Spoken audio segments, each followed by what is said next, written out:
Hey guys, welcome back to Builds by Maz. In this video, I'll show you the full process for how to install a microwave above your kitchen range. Let's get started.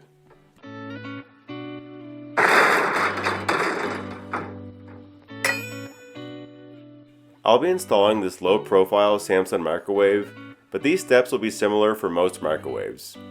We'll start by flipping the microwave around and starting from the back side. This strip of metal at the bottom is the mounting plate, and it's pre-attached to the microwave. We need to undo the screws on either side so we can remove it. This will be attached to the wall, and it will support the back of the microwave once it's installed. With the mounting plate removed, we'll reinstall those two screws back in their original locations. Next, search for studs in the area where you'll be mounting the microwave, and mark their locations on the wall. We'll be referencing these in a future step. If you have a recessed cabinet like this, use a level and make a mark against the back wall so that it's at the same height as the front overhang. I did this on both sides and in the middle. So now I know that these marks here are going to be level with this front cabinet overhang. Find the width of your space for the microwave, which should be about 30 inches, and then mark the center. We'll now use this included rear wall template, and the first step is to cut around the border along this dotted line. Once that's done, we can tape it to the back wall, making sure the top is aligned with the marks we put on the wall earlier, and that it's aligned with the center mark. The template shows two locations for hole A and hole B.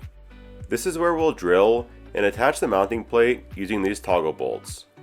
You can see that I've marked my studs with some painter's tape.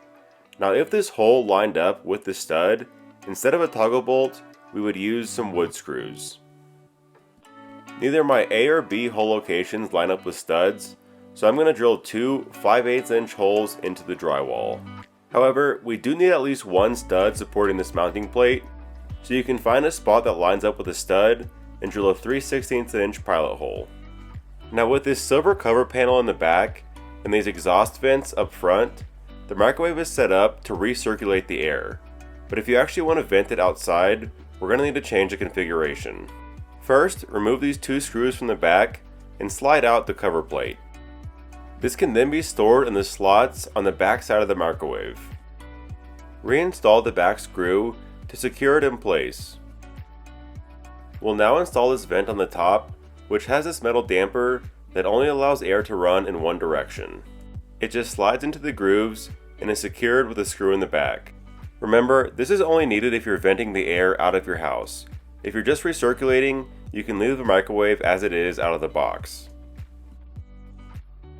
Next, we'll replace these recirculating exhaust vents with the included covers that don't have any holes. These will prevent the air from coming out the front, and will redirect it towards the back vent we just installed. Each one of these is just secured with a single screw, and you can replace all three in just about a minute. Now if you're doing a horizontal exhaust right out the back, you'll have to cut out this area of the microwave, and also cut out this section on the template. But this is pretty uncommon, so you can probably ignore that. Now we can remove this template and install the rear mounting plate. You'll see it's labeled with A and B, which lines up with the holes that we pre-drilled into the wall. There's also a C label in the middle, which I honestly wasn't sure what it was for. These are the included toggle bolts, and we'll start by unscrewing them from the wings. Once you have just the bolt, you can feed it through holes A and B, and then reattach the wings on the other side. So this is how it should look, and the way it will work is we're going to squeeze down these wings so you can fit it through the hole in the drywall.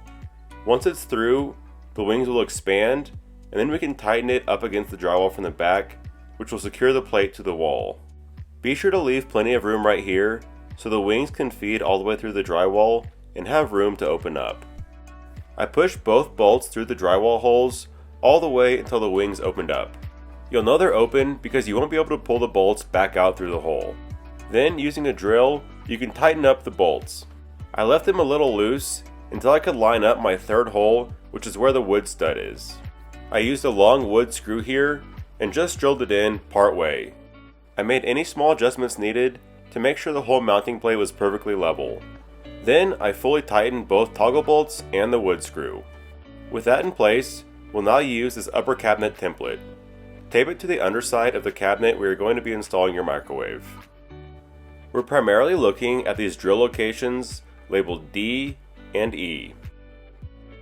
You may also need to cut a third hole for your power cord, but our cabinets already had one. I drilled a 1/2-inch hole at both the D and E locations right where they're labeled on the template, drilling straight up through the bottom of this cabinet. We're now ready to mount the microwave. If you look on the underside at the back, you'll see there are these slots here. There are 4 of them going all the way along this edge, and you'll see that they match up perfectly with the back mounting plate. 2 bolts will then secure things from the top. They'll feed through the holes we cut in the cabinet top, and they'll screw directly into the microwave. Now I don't have access to my ducting through the upper cabinets, so I'm going to install this duct box to the microwave in advance. It fits right over the damper that we installed earlier, and then I just taped all the edges down. If your ducting is exposed in the cabinets above your microwave, you can do this step after the microwave is installed, and that'll make the process a little easier. Now for the most challenging part, actually getting the microwave in place. It was a little more difficult for us because we had to feed the exhaust vent through the top, but it's helpful to have 2 people. After feeding the power cord up through the hole in the top, we mounted the microwave on the back support arm, and then attached the top using the 2 screws through the upper cabinet. The final step was to install the charcoal and grease filters on the bottom of the microwave, and then this installation was complete.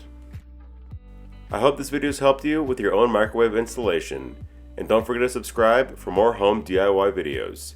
Thanks for watching, and we'll see you next time.